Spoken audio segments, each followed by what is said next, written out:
Ladies and gentlemen, please welcome Neil Kenny Geyer. All right, so this is that great time of day that always follows the lunch slump. That's why we thought we would have such a boring, easy topic on immigration after lunch. So I know you're all going to be a great audience.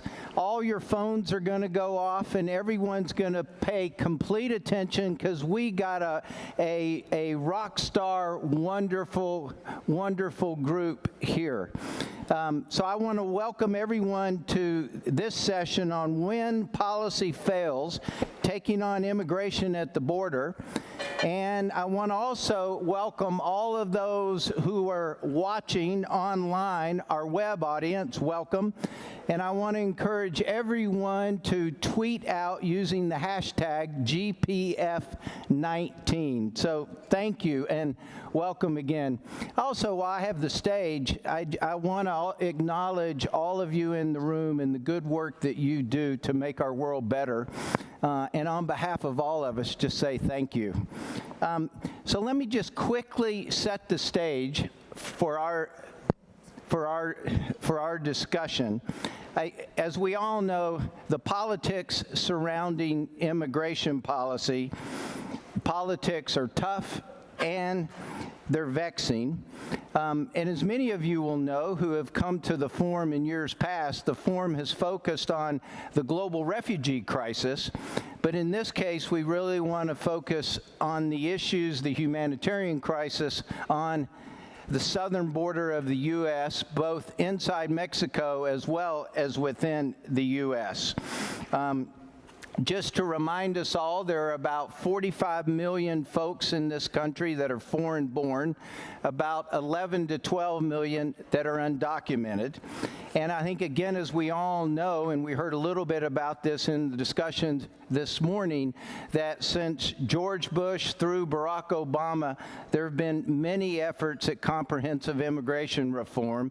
And despite strong bipartisan support and the support of the American people, that we've not been able to push that across the finish line. And we all know that the current administration, President Trump's administration, has brought a different political tone and have implemented policies that many people would find inconsistent with American values. So we're going to explore all of this.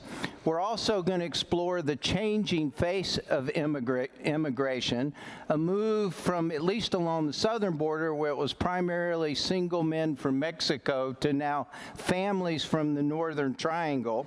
We're also going to explore what many of you, I think all of you have read about, has been a significant uptick in the numbers at the border, especially over the last several months, and the New York Times have called this a new kind of humanitarian crisis.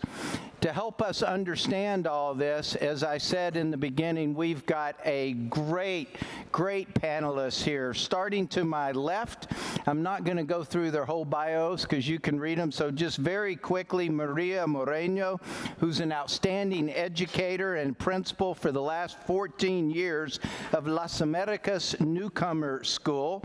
Maria, welcome. Thank you. Carolyn Miles, who is the president and CEO of Save the Children. I can tell you, a terrific global leader in the international release and development space, someone I have long admired and a treasured friend. Carolyn, welcome. Jonathan Ryan, who's the CEO and president of the Refugee and Immigration Center for Education and Legal Services, RIASIS. He's the winner of the Child 10 Award in 1918. He was one of 10 who was awarded for their leadership in protecting children. 1918. And then Lee Gallant, who's the deputy director of the ACLU Immigration Rights Project. I think, as we all know, Lee is a leading civil rights attorney, launched the first case against the travel ban, and more recently against the asylum ban and the challenge to separating immigrant families at the border. So each will speak for no more, thank you, yes. Each will speak for no more than 5 minutes. And we're going to start first with Maria, who will, start us where we should, which is really on the needs of children and families, and we want to keep the conversation as much as possible focused there. Carolyn will lift it up a little bit for us, describing the humanitarian crisis at the border. Jonathan will describe more of the legal, particularly focusing on, what's going on with the detentions, and particularly with adolescents. And then Lee will lift it to the higher legal and policy issues. So with that, Maria. Thank you. So again, I run a school called Las Americas Newcomers School in Houston ISD. We're a part of the public school system. And so I service a school where there's 32 different countries represented, speaking 29 different languages. So as you talk about the Northern Triangle, this year we have a large influx of students coming in from our Northern Triangle, Guatemala, Honduras, and El Salvador.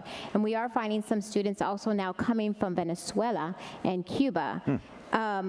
I've been the school principal there for 14 years, but my work around refugee and immigrant children has actually gone further back, working 24 years with the Houston Independent School District, working with the high school, where there's 72 countries represented there and speaking 42 different languages.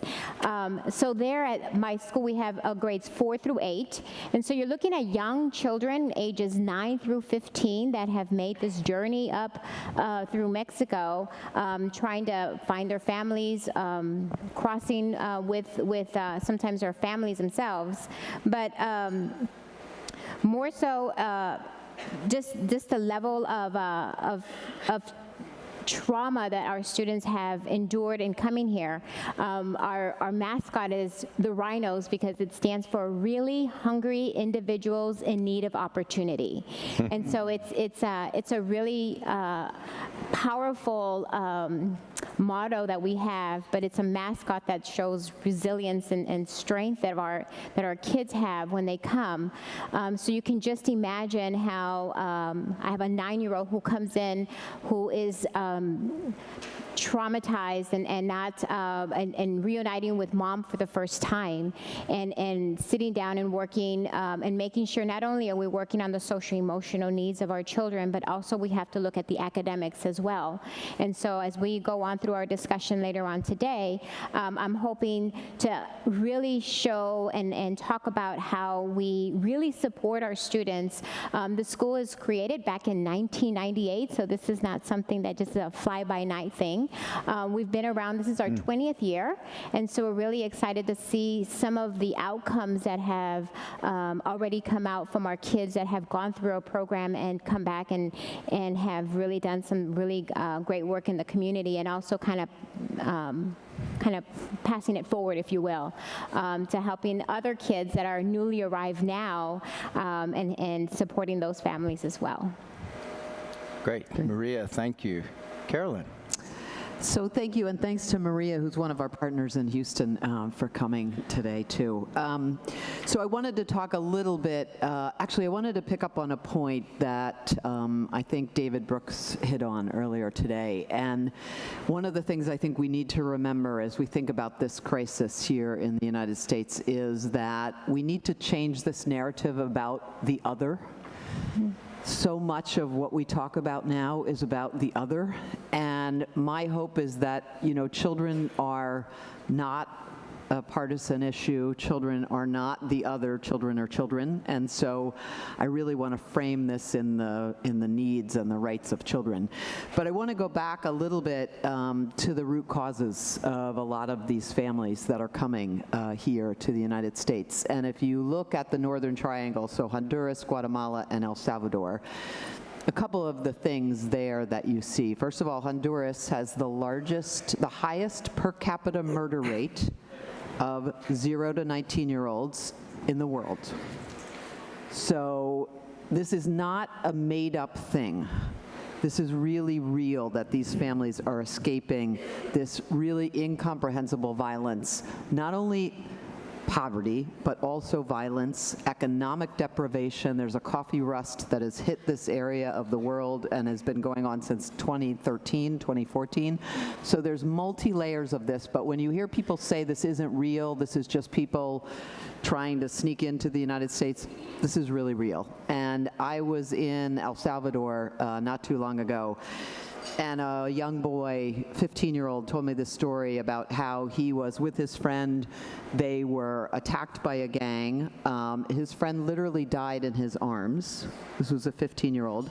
And he said to me, I'm not sure that I actually will ever survive to be a grown-up in my country. Mm-hmm. So I want you to keep in mind, this is real, this is why people are leaving, this is not some kind of made-up thing, and it's really important for us to remind ourselves of that.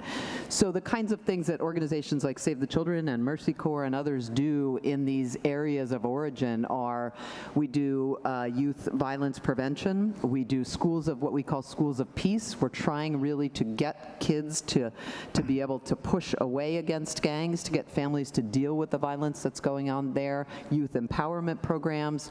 We actually counsel families on the dangers of migration and the dangers of sending their children to the United States on this very difficult journey. I have to say, the recent action by our president on cutting off aid in Central America is completely baffling to me. I do not understand it. It is exactly the kinds of services that we need that will help us reduce the migration of families and putting kids into these very, very difficult circumstances. So I think there is a huge policy issue here. I definitely don't pretend to know how to solve the immigration problem, but I can tell you that cutting off aid to the Northern Triangle is not a good way to do it. I wanted to just end on one story that I think demonstrates kind of the issues that children and families are facing. So this picture is of a little girl, Angelina. And Angelina came in 2018 to the United States with her father, Diego. This is her mom. And her mom stayed behind with her younger sister. And Angelina, who was 3 at the time, was separated from her father for 6 months by herself, living in a detention center with lots of other children, right? And being cared for. When her father was deported, we didn't know, no one knew where the father had been. Save the Children actually worked with our local partners and with our partners in the United States to reunify this little girl with her mom, Angelina. But that kind of policy and practice, I've worked for Save the Children for 21 years. I have met tons of separated children and families, and usually that's because a family is fleeing from war or a natural disaster, and our job is to actually put those families back together. I have never seen a government separate children and their families like we are doing in the United States and have done. So again, from a child perspective, I think we just have a long, long way to go to make sure that these kids are protected. Powerful. Thank you, Carolyn. Jonathan. Thank you, and thanks to the Global Philanthropy Forum for having this important discussion, for inviting us. I've been an immigration lawyer working in South Texas in the detention centers for all my career, about 15 years. And to kind of begin my remarks, or to put a banner over, I think, my remarks, I've spoken with young men from Somalia in their 20s and 30s 10 years ago who have fled unbelievable violence, who have seen their mothers and sisters raped and shot dead in front of them, who have fled Al-Shabaab and other ills. I've spoken with 8-year-old girls from Central America who have fled abusive parents, danger in their community, still bear the scars of cigar burns that they would get from their drunken father. And what is remarkable to me over the history of that time that I've done this work is the consistency of the expressions that these folks talk to me about when I meet them in detention. Never mind the fact that they have fled violence that I could not even conceive of. When I speak with them about the scariest day in their life, the worst thing that ever happened to them, with striking and shocking consistency across the board, folks describe their arrival at the United States border as the scariest, most terrifying experience of their lives. They do suffer violence. We are violent with refugees and immigrants, women and children, when they come to our border. But it obviously pales in comparison to the violence that they fled. And so I wonder, why do they describe this as the most horrible day? And it is because they arrived to the United States with that image in their minds that we, for the past 70 plus years at least, have built up around the world of being the beacon of freedom and democracy, a shining light for the entire world to see. And it isn't the physical pain or the deprivation at the border that really causes this trauma to these people. It is the destruction of that image of the United States that they had in their hearts and in their minds that really brought them, that guided them on this flight from terror and this journey towards freedom. And that all comes crashing down when they arrive at the US border. A little bit of process, because I think that there's a lot of misconceptions as to what does happen and to whom at the border. The US Border Patrol are charged with the apprehension of individuals who either request asylum at the border or who are apprehended after having crossed into the border. Right now there's being described a crisis at the border, but I think Lee will get into detail. I think we should be very careful with the employment of this term crisis, because many times we actually play into the narrative that we seek to counter when we accept the premise of these terms. There is a crisis at the border, but it is not our crisis. It is the crisis of these people who are fleeing violence and seeking protection.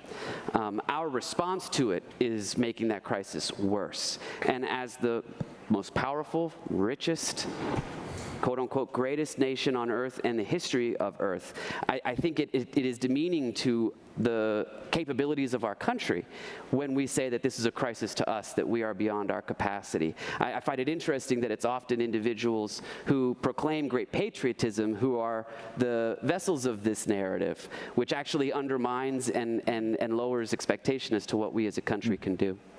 But what happens when individuals are either hand themselves over, whether they hand themselves over at a port of entry or they're apprehended after crossing the river or the desert, they are brought by Border Patrol into what's called the hielera, or the icebox.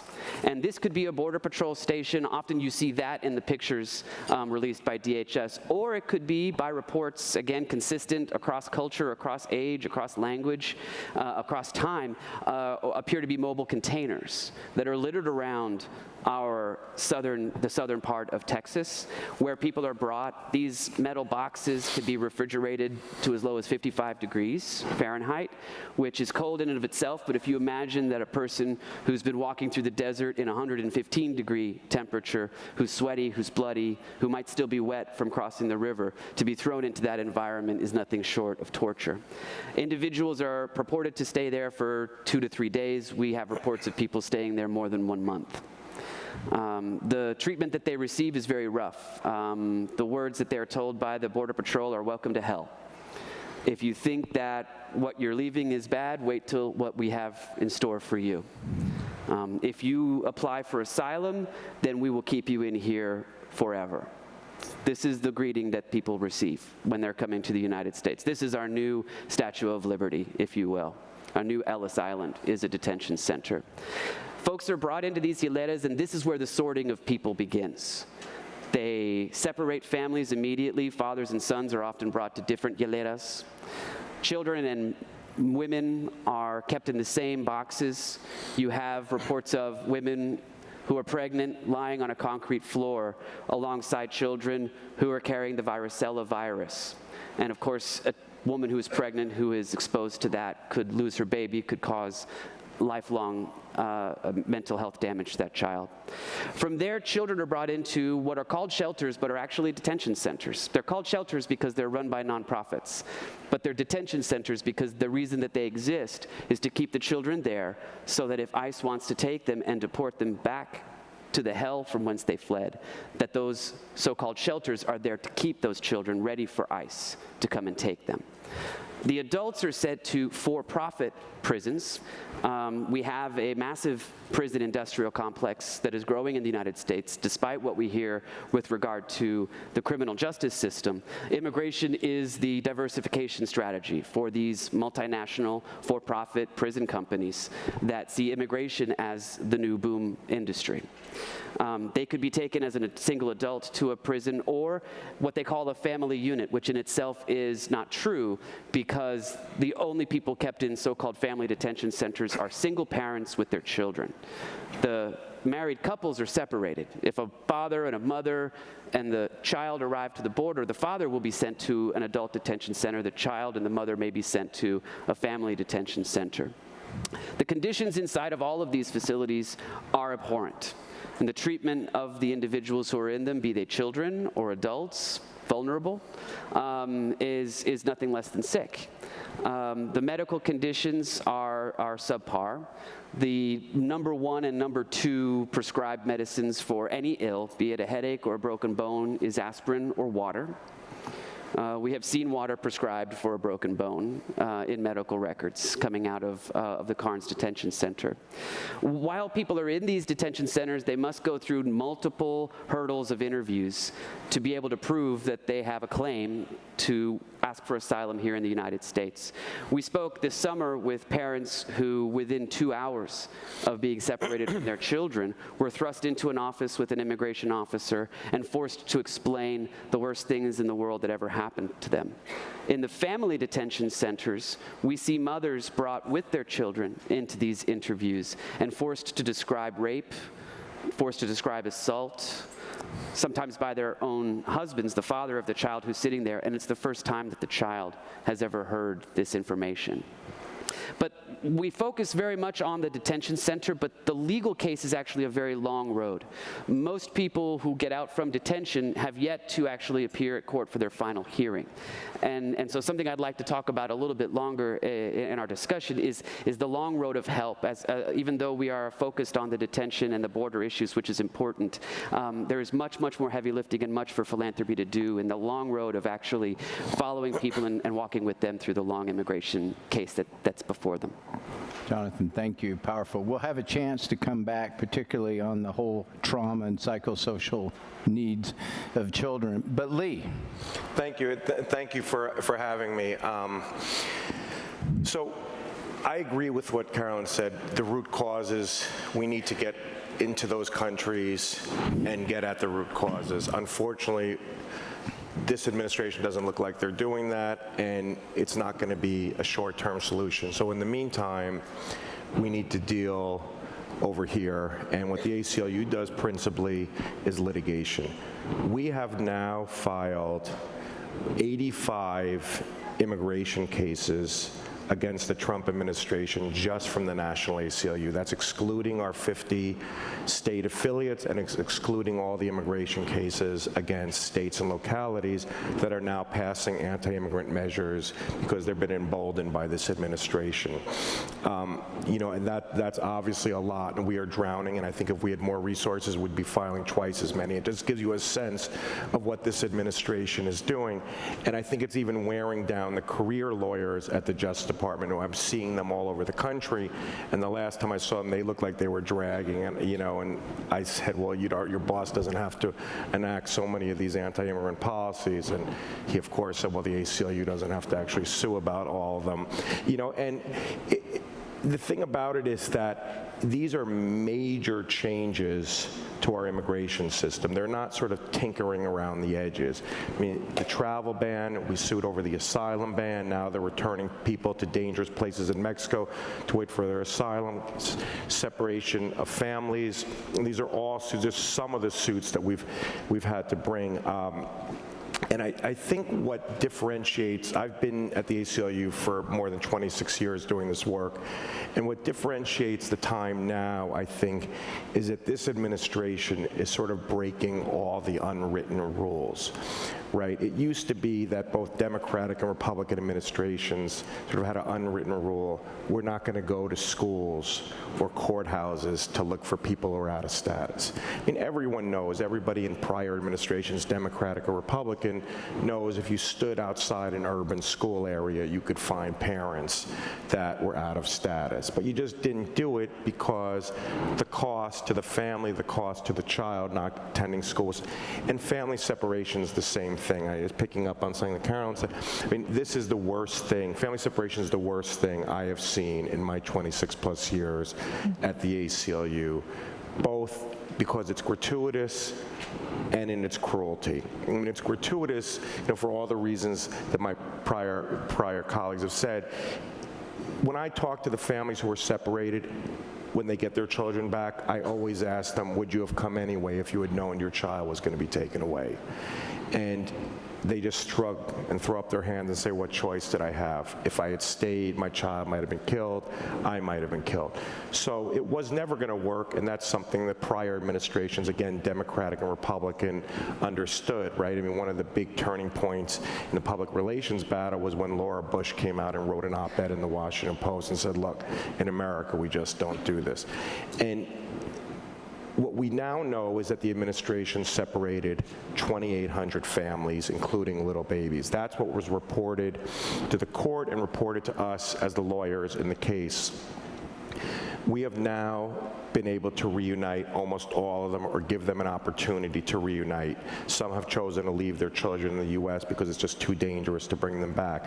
Unfortunately, what I think a lot of the general public doesn't know is that a recent report has revealed that there may have been thousands more separated who were never reported to us or the court. So we recently went back to court and said the government needs to account for these thousands more. The government argued it was going to be too much of a burden to go through all the files because they had no tracking system for the families. And the court said, look, in a civilized society, we just don't forget about little children. And so now this is going to take hold, and we may be looking at another 2,000 families we need to reunite. But it's beyond the numbers, obviously, right? It's the little acts of cruelty, and Jonathan mentioned some of it. A 4-year-old boy who needed glasses. His family was very modest means. They were able to get him glasses, fortunately, and they also got him a glasses case, and the glasses case became like a pivotal part of their life, because if he broke his glasses, he was never going to be able to get another pair. When they came to take him away, he fortunately had his glasses on, but he couldn't get his glasses case. So all day long, all the mother does is worry, can her little boy see? If they break, are they going to get him a new pair of glasses? An 18-month-old baby, another one of our clients, that the mother was told she has to put the baby in the car seat and strap him in. He was crying, but she couldn't comfort him. She had to close the door, and the little baby, as everyone knows who has a little kid, you put him in the car seat, they're conditioned to turn their head and wait for the parent to walk around to the driver's seat to get in to drive the car, while the baby is looking and looking, and the car just pulls away with his mother standing there. It's just one story after another. A father of a 7-year-old, who was one of our other clients, begged to be able to tell his child, just the simplest little thing, can I be the one who tells my child they're going to take him away, right? I mean, every parent has experienced that. If something is going to be traumatizing to the child, you want to be able to first explain it. You don't want the child to be. They wouldn't even do that. They had to say out loud in front of the child, before the father could talk to the child, we're going to take you away and send you away. This is one story after another. And, I know that I was supposed to talk about the larger policy. The reason I'm talking about it is because I think for us, and for, I think what civil rights lawyers have always known is, there's a limit to what you can do just by abstract legal arguments, unless, and this goes to the other point, unless you can get people to feel the humanity of the client, you're not going to change things. And I think to the extent there's a silver lining in family separation is that with the help of everyone on the stage, we were able to tell those human stories, and the public pushed back. I mean, not everyone agrees with the ACLU about macro immigration policy, but we were able to cross that line between Democratic, Republican, conservative liberal, and people like Laura Bush, the Pope, conservative reverends, pushed back and said, look, there are some lines we just don't cross, and in fact, the president issued an executive order that had 1 million holes in it, but still, it was the only time on a domestic policy he has changed his mind, and it was because of the public outcry, because we were able to create a human dimension to it. And so for me, and I hope we'll talk a little about this, that's going to be, I think, there's going to be these larger policy issues and legal cases, but ultimately we're going to have to be able to tell these human stories, just as Jonathan was doing, about who are these families and what actually is happening to them.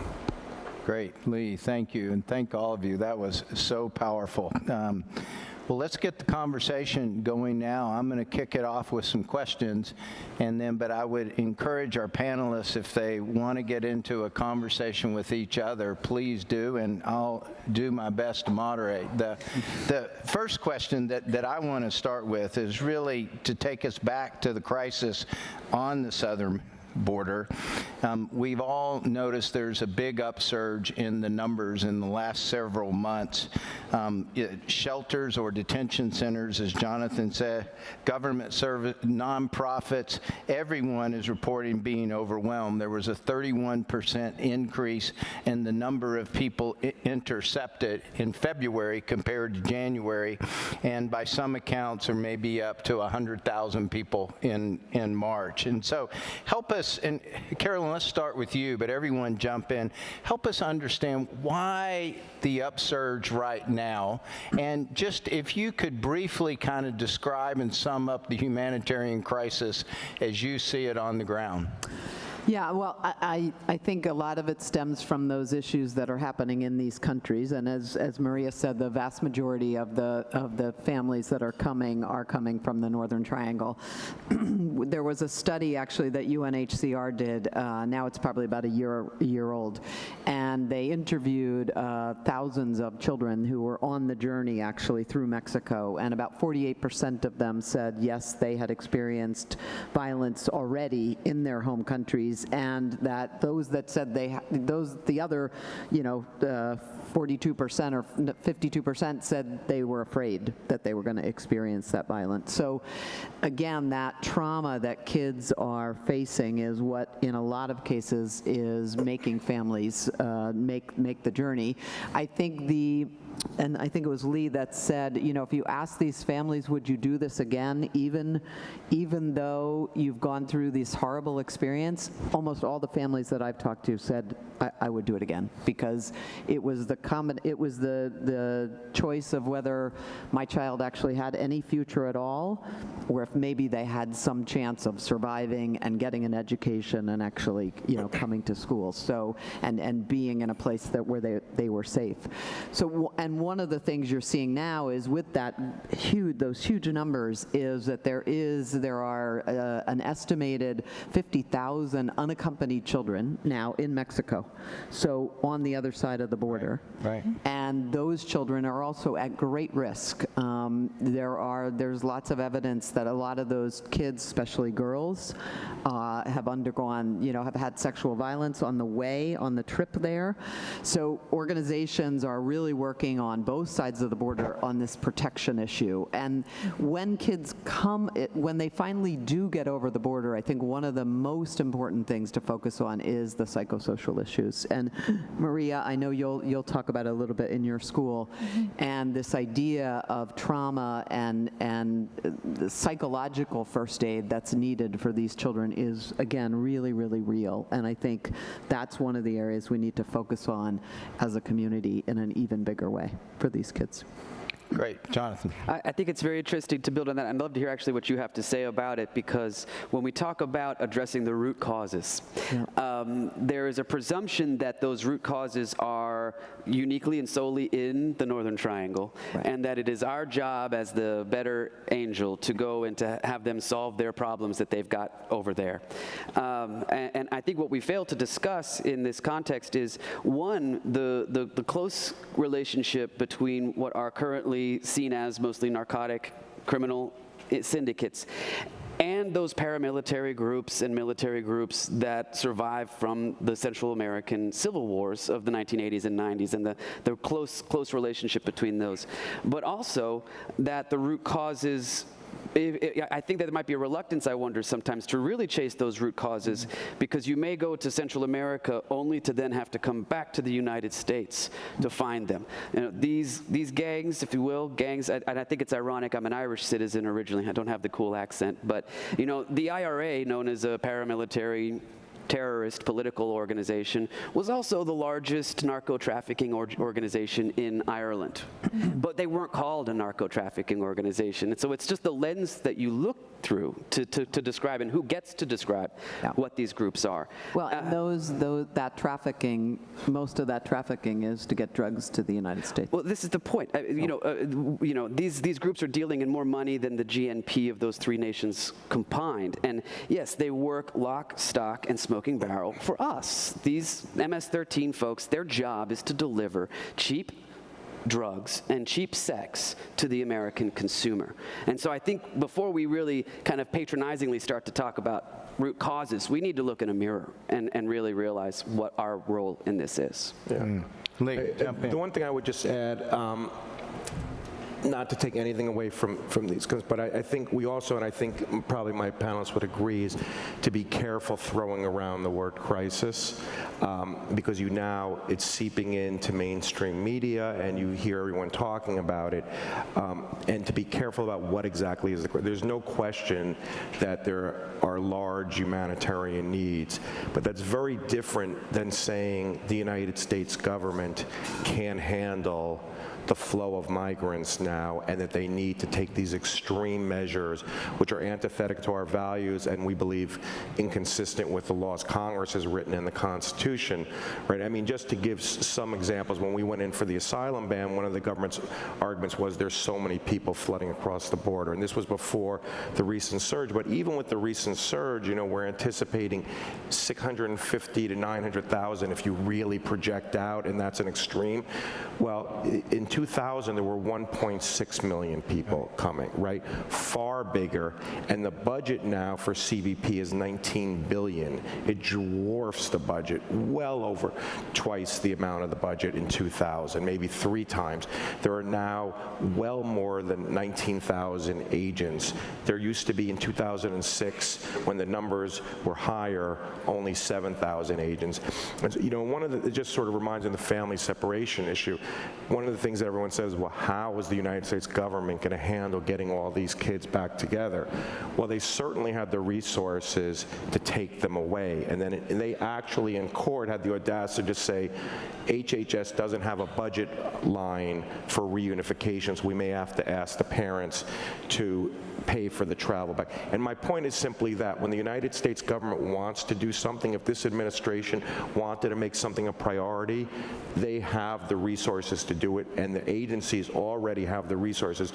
There is no question they could move resources around to process asylum seekers. They're just not doing it, and so then you see this crisis build up, and then the mainstream media starts talking about a crisis. I think we just all need to be very careful, because that's ultimately going to be the justification for more and more policies that are extreme and are not going to be helpful. Right. Great. Good point, all of you. Maria, I want to come back again to some of the trauma and psychosocial needs of children, because however we describe it, we know there are an awful lot of kids who are paying a price for this, and it's impacting them developmentally, socially, in every other way. What are you seeing at your school? Because this is a specialty of yours. It is a specialty, yes. So in going back to Carolyn's point, we just enrolled 50 students in the past 3 weeks. And so and one of my little girls who just came in, she's a 12-year-old student who is pregnant now, because she was raped along her journey coming here. And when Mom told me the situation, I mean, totally wraparound services and making sure that she was going to get. How old did you say she was? She was almost 13. She's 12 and a little bit more. So. So she, and so you're looking at a 12-year-old who, 13 practically, who really doesn't know I mean, she's a child herself, and she really doesn't understand what really happened, and she's traumatized. But the first thing that we have to do, and again, we specialize in trauma on our campus, is we have to make this welcoming environment for our kids and our families. And so the first thing you do is you're going to see a smile on my secretary, my person who does all the enrollment has a smile on their face, and it doesn't matter if they're having a bad day at home, my own employees, right? But they are there to welcome all kids, all families. If they don't know, if they're illiterate themselves, we fill out the paperwork for them because we want them to feel welcome. If they don't have the paperwork, we'll venture out and find these paperwork so that they have everything that they need, and we're not sending kids away yet again. So we don't even have a time limit. We'll enroll kids at 8 o'clock at night if I have to. I'll open up the school 7 days a week if I need to. But what I do is I make sure that our kids are welcomed and our families are welcomed. It's important to build these consistency, these routines. We want to get our kids back to normal, whatever normalcy is for them, because it's important for them to, again, know that they are embraced and they're welcomed by all of my faculty members. All my teachers are especially trained in trauma. We do cultural sensitivity. We do lots of trauma sensitivity as well to make sure that our kids, a lot of them have PTSD, ADHD, ADD, and so instead of teachers saying, you're acting out, you're fidgeting, you're doing, get out of my room. We don't do that. We don't suspend. We have lots of wraparound specialists on our campus to make sure that we really embrace and provide the tools that they need in their classrooms. So if they're fidgeting, we give them fidget items. If they are moving around, we have bands around the chairs so they can put their legs there and kick, so that they can feel a sense of, they're just kind of anxious students. A lot of social, thanks to Save the Children, we have 9 social workers on our campus to help with the social emotional needs. We do group therapy, family therapy, individual therapy. We do lots of case management so that our students can then be able to then open up and really help us understand the needs. We work with lots of different partnerships as far as hospitals. So if they need a psychiatrist, if they need a psychologist, if we have a student who came through, is from El Salvador, and Dad had told him that they were going to go into this small area where he couldn't go to the bathroom, right? And so he told the little boy, from now on, we're not going to eat or drink anything because it's going to be a couple of days before we can get out of this container, if you will. And when we enrolled the child, it was interesting because he was vomiting a lot in school, and he was always crying, and he would always grab hold his stomach area. And I thought maybe it's just he was nervous. He hadn't been in school. He hadn't been in school in 3 years. And so we said, okay, let him go home. And we kind of even did this, come to school for a couple of hours and then go home, that kind of transition. And that wasn't working. We took him to the hospital. We have lots of relationships with other hospital medical professionals. And come to find out, he had a gastrointestinal situation that actually he had to be hospitalized for at least a month so that he can get some help, because he was severely constipated is what happened. And so, and he was in severe pain. I remember he would hold me and he would say, it hurts, it hurts, it hurts. And so I knew there was something wrong with this child. But those are just stories. I mean, every single child. I have 345 students right now, and I can tell you I have 345 stories to share about some of the things. We provide clothing for our entire family, right? So not only for our children, but for the entire family. So if they're looking for a job, they can go in there and find a suit. If they have a newborn, you know how quickly you grow out through, you grow out of that. So we really provide at least that support for the families. We actually work with a lot of the universities so that we can leverage more mental health and more social workers on our campus. So if you need, if you're working on your master's and you need internship hours or something, we leverage that. And then we also are helping our future nursing through the Baylor College of Medicine.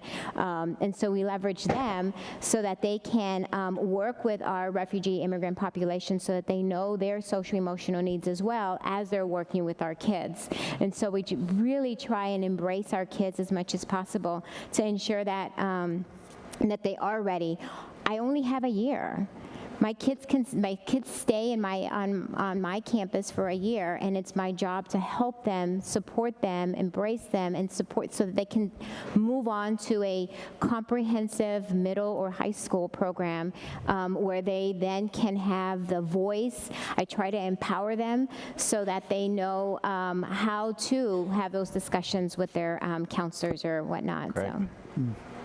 Jonathan and Carolyn, maybe if you guys briefly could address maybe perhaps what you're seeing, some of the special needs of kids who've been separated from their families and then end up in some of your programs as well. I know, Lee, you described that so wonderfully wonderfully is the wrong word, but in a powerful way that moved our hearts. But Carolyn and then Jonathan?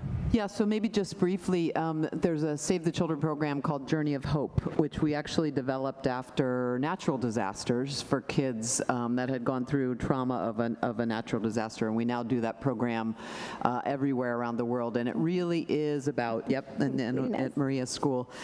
It's actually a training for caregivers, so it's not just for, sometimes children are enrolled, particularly older children, but it's really a program for caregivers, so we're doing that program across the border on the U.S. side so that you have caregivers that are prepared for the kinds of things that Maria described and how they can help those kids get back to a normal situation. And I have to say that school is the #1 thing that you can do for children who have gone through trauma. Getting kids back into a normal routine and going to school with other children and feeling like, okay, there is something normal here about my life. That is probably the most important thing that you can possibly do. So a lot of our work in the US for these kids is around training caregivers, making sure that kids can get into school even while they wait to go to another school or while they're waiting to get to other family members.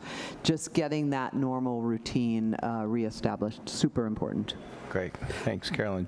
Jonathan. I think as a baseline, be they children who were separated, children who were unaccompanied, children who were held in detention with their parents, I think services must be trauma informed, they must be culturally appropriate. I think one of the biggest risks that we have with the arrival of Central American refugees to the United States is that they are both in the detention and the legal system, as well as we see now in the school system, misidentified as Spanish-speaking children, because they know a few words of Spanish and the teacher knows a few words of Spanish. But we are seeing more and more. In the 10 years that I've been working specifically with unaccompanied children, we have seen a reversal. Guatemala used to be a distant third in the country representation of children and refugees. It is now a strong first. And many of the people are from those indigenous areas of the country speaking non-Spanish languages, and they're getting misidentified in the school as Spanish speakers, and they don't understand anything that's happening. It's pushing them back and back.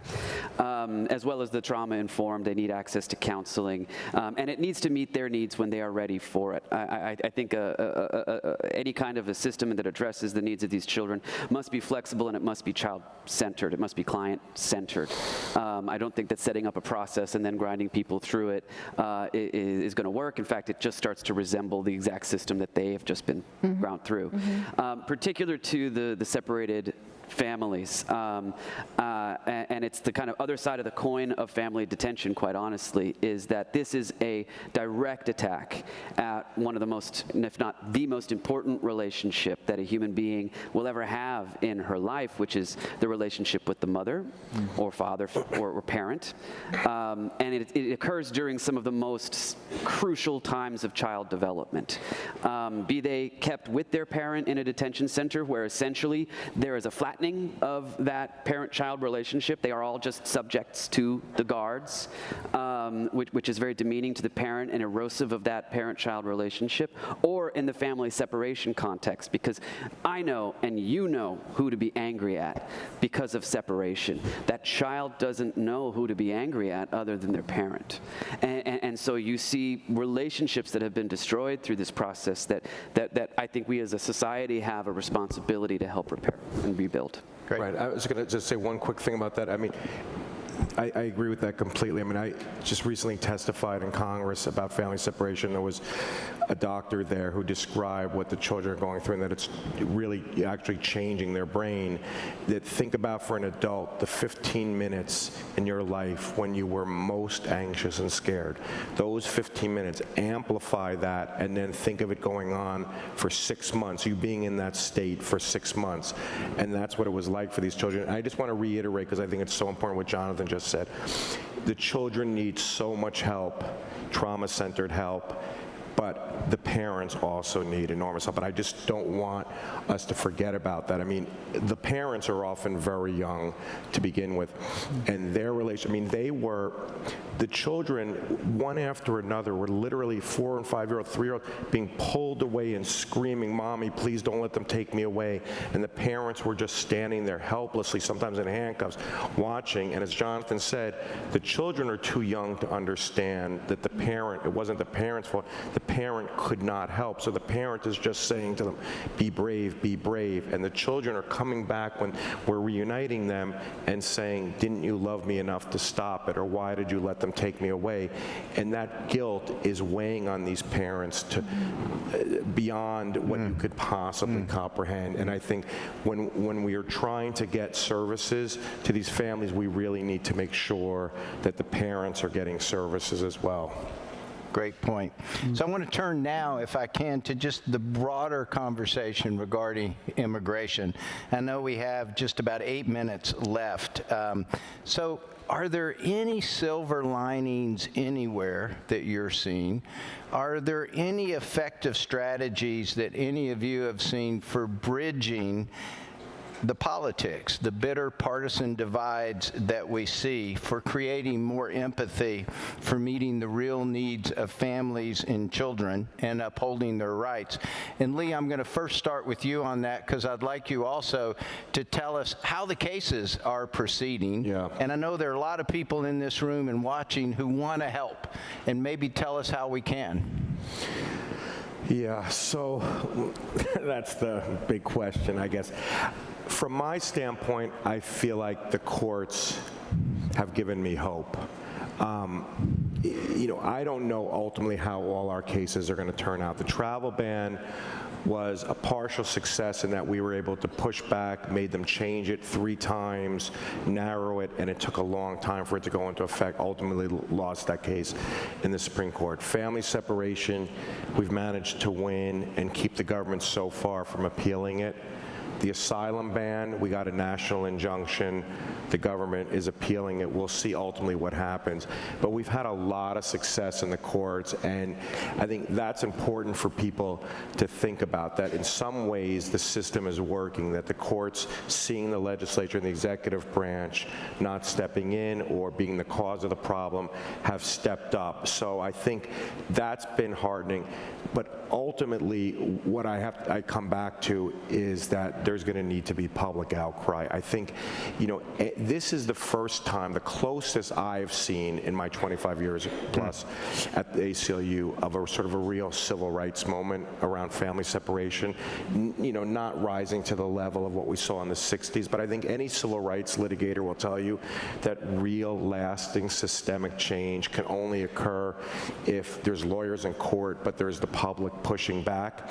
And I think that was the silver lining for family separation. immigration is that we were able to cross that divide by getting the human stories out. And ultimately, I think that's the only way. I think we lose when we talk about abstractions and the rule of law. I can go on TV or public spaces and talk the rule of law and the Constitution, but ultimately, to cut through the noise, you're going to have people see these families, see what they're going through, and decide, okay, well, there's a lot of things I disagree with about larger immigration policy, but ultimately I don't want to see these children in detention or taken away from their parents, or I want to see a fair process for people applying for asylum. So they really need to know, as Carolyn said, that there are real dangers out there and they're fleeing. And so to rebut the narrative, and that's ultimately what I see my job as having to do, is sort of rebut the narrative. When the president says, sure, apply for asylum, just go to a port of entry and do it legally,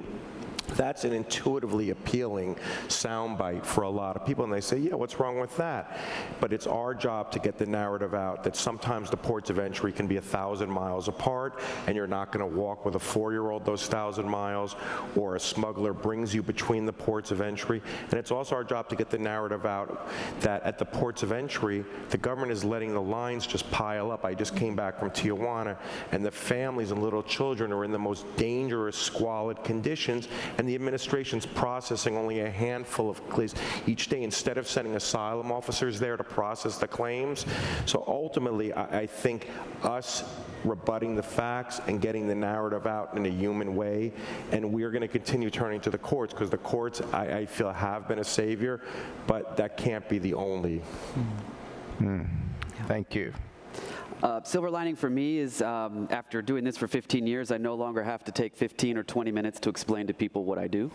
But I think that speaks to what Lee was referring to, that this was, the silver lining is that there was a massive uprising against this policy. And it's the first time in my career that I have seen so many people across the country vocalize an expression of rejection of an immigration policy based on fundamentally human reasons. You don't have to know immigration law, you don't have to be an international human rights attorney to understand that what happened was wrong. And I guess it took them going that extra mile in terms of wrong to wake people up. I think that there is tremendous amount of things that people can do all across the country. People should understand, I think one reason that the groups like Raíces have been able to respond to this is that these are not new things. These are all tactics and practices and instruments that have been in place for many years and under many presidencies. If anything, it was a little harder to organize against them under the previous administration because you were fighting disbelief that this was going on. Now it's all too easy to explain to people that this is going on. But what was kind of policies and practices that were on the border and in detention centers along the border were kind of like a kind of an art house cinema version. And what this administration is doing is they are bringing it to a cinema near you. And so what you are seeing happening along the border is happening in your community. There are families being separated in your hometown. Most people are detained actually in jails. Immigration's budget pays not just for immigration detention centers, but for beds in local city and county jails. It is happening in your backyard, and I think that this is an opportunity for people to take a new look at their own communities, at the apparatus that is controlling and hovering over these people, and to take local action. So it's not just going to the border. We need that help, but this is happening in your town. Great, thank you. Carolyn. So I would point to two things. One is, so we had an experience, we have a network of 300,000 advocates across the United States through something called the Save the Children Action Network. And they typically don't, this is not an issue that we had mobilized people around until we got to a point where you had family separation and then you had tear gassing of mothers and children at the border. And we said, we can't stand by and kind of watch this without activating our advocates. So we did that, and it resulted in 170,000 messages to Congress, right? and put that in a very, and those were their members of Congress, so we have something set up online which allows you very easily to send a letter to your congressperson and tell them your opinion about what's happening. And that was actually the most successful mobilization of that group that we've ever had. So it gives me hope that people out there really do care about this issue and they care enough to actually get involved politically. The second thing I would point to is that it goes back to my first comment about the other. And I actually believe that the generation of young people now, I think we're calling them Gen Z, that is a generation that doesn't think about people as the other. They really don't think about things in that way. And so my hope is that by engaging and mobilizing more young people in the United States on these issues, we can also start to change the tide. So 2 positives. Great. Thank you. Maria, and we're all going to remember the rhinos. We're going to remember the rhinos. So, and just to kind of close, because I've been at the school for 14 years now, I kind of see, kids coming back and visiting. And I have a former student of mine who's now a psychiatrist in the Dallas-Fort Worth area, who came to this country as an undocumented person, and now here she is as Dr. Hernandez. And I have a student that I was tweeting one day about the school, and he replies back and he says, "I love this school. This is why I learned English. This was the best years of my life." And so I responded to him and I said, "You need to come visit me." So he came to visit me, and he is a junior at the University of Houston. He is studying to be a teacher, a math teacher in the middle school level. And so I told him, I said, "Juan, I am so proud of you. I remember when you were here and you didn't know anything, any English. And so here you are now, a junior, and have overcome all these adversities that you've undergone." And so I told him, I said, "Honey, you will have a job. You have a job at my school. You need to graduate, and I would love to hire my first alumni." And he turns around and looks at me and he says, "Miss Moreno, I can't wait for the interview." And I said, "No, honey, you have the job." And so his counselor calls me and says to me, "I understand that you're going to allow him to do some, those internship hours that you have to do." And I said, "Yeah, absolutely, he can come in and do this." I said, he goes, and he also told me that he has a job? I said, "Yeah, she was an internship." And I said, "No, it is a paid contract with the Houston Independent School District." So I'm looking forward to hiring him as my math teacher next year. All right, that's what a great way to end. Join me in thanking this tremendous panel. You guys have been great. You touched our hearts. You reminded us to keep the focus on families and real people. And if I may, I would just say for this country, I do think that this is going to be one of the defining issues of our time, and how we deal with this issue will determine in many ways the future character and soul of America. So thank you very much. Thank you all.